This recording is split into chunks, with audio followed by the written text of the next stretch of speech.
Hi everyone, it's me, Lubna. Today is Monday, July 29th, 2024.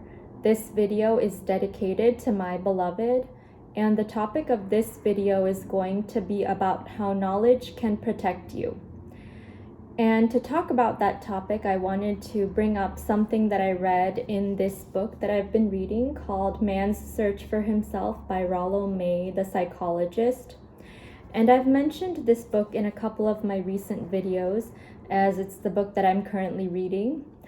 But the other day I came across this passage about something called the parable of the empty house.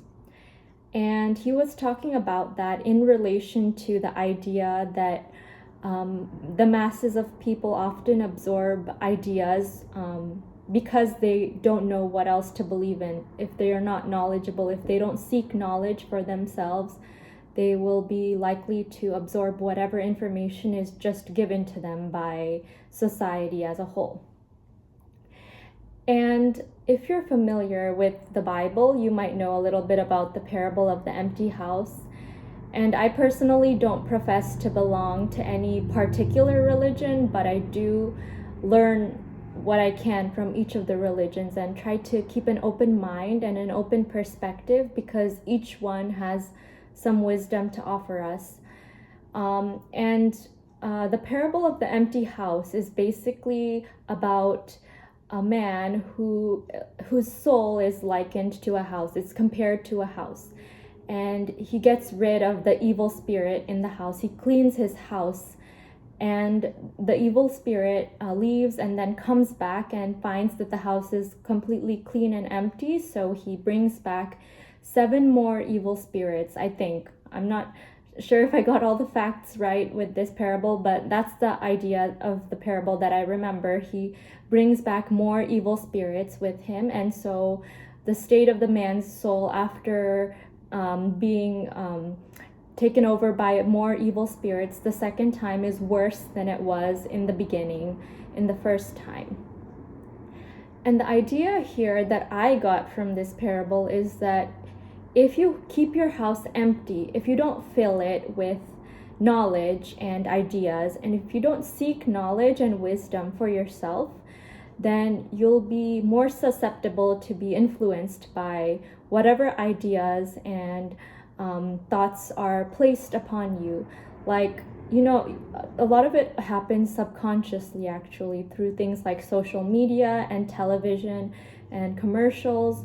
Like, we absorb so much information and so many ideas without really knowing it.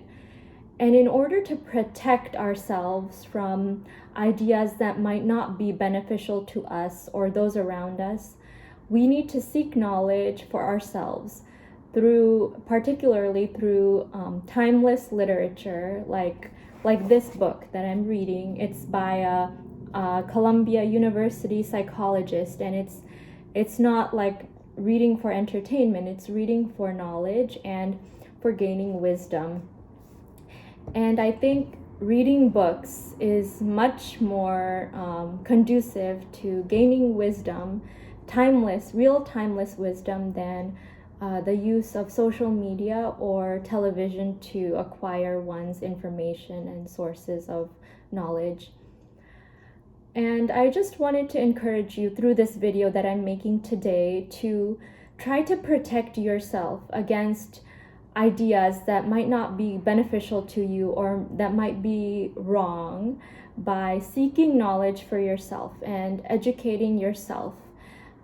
Learning things like philosophy and psychology are particularly valuable in this pursuit because they help you understand things on an interpersonal level with the people close to you, as well as on a societal level, like the things that are going on in the world and why they happen, and perhaps how we can try to contribute to alleviating all of those issues. And that starts with you. That starts with the individual.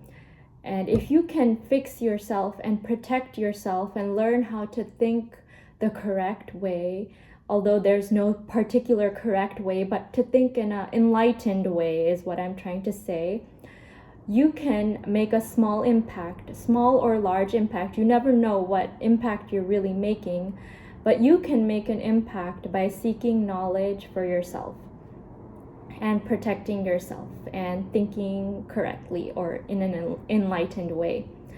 So that is my brief message for today.